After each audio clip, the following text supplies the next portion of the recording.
Bismillahirrahmanirrahim. Assalamualaikum warahmatullahi wabarakatuh. Perkenalkan, nama saya Yusnida Alfisyar dengan NIM 105200209, Fakultas Syariah, Prodi Ilmu Pemerintahan, Lokal 3G.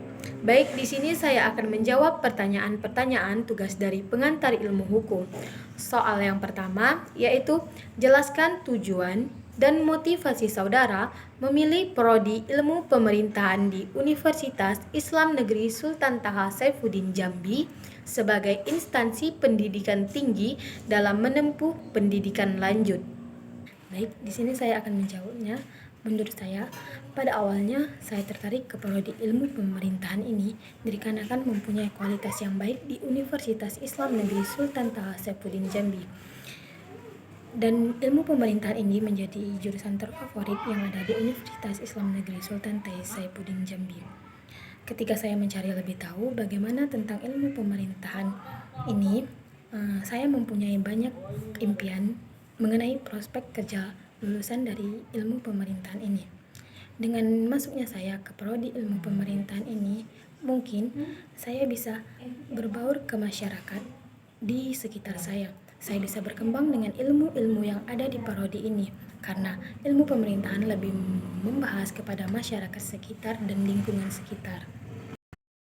Dengan masuknya saya ke Prodi Ilmu Pemerintah ini, saya berharap saya bisa berkembang dengan baik untuk kedepannya, dan saya lebih mengetahui bagaimana pemerintahan ataupun instansi lainnya yang ada di Indonesia ini yang bisa saya kembangkan ataupun saya pahami sendiri untuk diri saya sendiri, dan saya akan kembangkan ke masyarakat sekitar di daerah saya. Sebagai mahasiswa ilmu pemerintahan, kita juga harus sangat aktif di kalangan masyarakat maupun di kampus, karena terkenalnya jurusan Prodi Ilmu Pemerintahan ini karena bisa berbaur dengan masyarakat, bisa berbaur dengan orang-orang sekitar, bisa berkembang baik dan mempunyai public speaking yang baik. Karena itu saya sangat tertarik masuk di Universitas Islam Negeri Sultan Taha Saifuddin Jambi ini di dalam Prodi Ilmu Pemerintahannya. Dengan itu, saya mencoba untuk mengambil jurusan Prodi Ilmu Pemerintahan ini agar saya dapat mengembangkan jati diri saya untuk di kalangan masyarakat sekitar. Selanjutnya, saya akan membacakan pertanyaan soal nomor 2, yaitu salah satu tujuan hukum adalah terciptanya keteraturan dan memenuhi rasa keadilan bagi masyarakat. Sebutkan dan jelaskan menurut pendapat saudara tentang definisi hukum dan apa saja kegunaan mempelajari ilmu hukum khususnya bagi mahasiswa Prodi Ilmu Pemerintahan, serta berikan contoh hukum tertulis maupun hukum tidak tertulis yang ada di sekitar saudara. Uraikan dengan sangat jelas. Baik, jawabannya adalah menurut saya tentang apa itu definisi hukum. Hukum merupakan peraturan ataupun suatu aturan yang ditegakkan oleh masyarakat di dalam suatu negara yang jika dilanggar mempunyai sanksi-sanksi yang harus mereka pertanggungjawabkan. Baik, selanjutnya saya akan menjelaskan kegunaan mempelajari ilmu hukum khususnya bagi mahasiswa ilmu pemerintahan. Sebagai seorang ilmu pemerintahan, kita harus bisa mengetahui ataupun memahami apa saja hukum-hukum yang ada di Indonesia yang bisa kita tegakkan atau tegaskan kepada kalangan masyarakat lainnya. Sebagai seorang mahasiswa, pasti mengetahui ataupun dapat membedakan bagaimana hukum-hukum apa saja yang telah dicantumkan oleh negara yang telah berlaku dan harus ditaati hukum tersebut.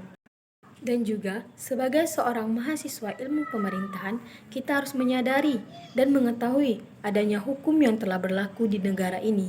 Jika kita mengatasi masalah, kita harus melarikan semua masalah itu ke hukum karena kita mempunyai negara hukum. Selanjutnya, apa saja contoh dari hukum-hukum tertulis? Baik, yang saya ambil menurut saya contoh hukum tertulis yaitu seperti hukum pidana. Mengapa demikian? Karena di daerah saya, di kalangan masyarakat saya, banyaknya pidana-pidana yang mereka ciptakan sendiri tanpa mereka sadari bahwa adanya hukum pidana yang telah dicantumkan oleh negara yang tidak mudah untuk diubah. Mereka mengambil keputusan mereka sendiri tanpa memperhatikan hukum-hukum yang telah berlaku. Baik, selanjutnya contoh hukum tidak tertulis. Hukum tidak tertulis merupakan hukum yang diciptakan oleh kalangan masyarakat sendiri tanpa persetujuan oleh negara. Contoh hukum tidak tertulis ini seperti hukum perkawinan. Mengapa demikian? Dikarenakan di kalangan masyarakat di sini menggunakan hukum-hukum perkawinan tanpa persetujuan dari yang lain. Mereka hanya membentuk hukum-hukum sendiri yang dibuat mereka sendiri dan diciptakan oleh mereka sendiri dan dapat diubah oleh mereka sendiri sesuai dengan adat istiadat yang mereka dapatkan. Contoh lain dari hukum tidak tertulis yaitu adanya atau timbulnya hukum adat-adat pemakaman yang ada di sekitar saya. Mereka ciptakan sendiri, mereka kesepakatan untuk mengadakan hukum adat tersebut bagi keluarga mereka yang telah meninggal dunia dan mereka adakan secara terus-menerus hingga masa ke masa. Mereka mempercayai adanya hukum adat tersebut karena sebagai hal yang telah menjadi ahli waris turun-temurun mereka. Selanjutnya saya akan membacakan soal nomor 3 beserta jawabannya, yaitu uraikan dengan jelas tentang ilmu bantu dalam mempelajari ilmu hukum, serta memberikan contohnya. Baik, di sini saya akan menjawab pertanyaan nomor 3, yaitu uraikan dengan jelas tentang ilmu bantu dalam mempelajari ilmu hukum dengan memberikan contoh. Baik, menurut saya, dengan adanya ilmu bantu dalam mempelajari ilmu hukum tersebut, maka dapat meningkatkan bagaimana hukum tersebut bisa terbentuk dan berkembang secara sistematik menurut sistem-sistem yang telah dibuat. Contohnya saja seperti sejarah hukum, di mana sejarah ini banyak hal yang harus kita ketahui bagaimana suatu sistem hukum bisa terbentuk dan berkembang di kalangan masyarakat. Contoh kedua, yaitu psikologi hukum, di mana suatu pengetahuan yang harus kita ketahui dalam hukum bahwa hukum sebagai perwujudan perkembangan jiwa manusia. Mungkin hanya itu yang dapat saya sampaikan dan hanya itu yang saya ketahui tentang jawaban ini. Saya mohon maaf apabila terdapat kesalahan. Saya akhiri, wassalamualaikum warahmatullahi wabarakatuh.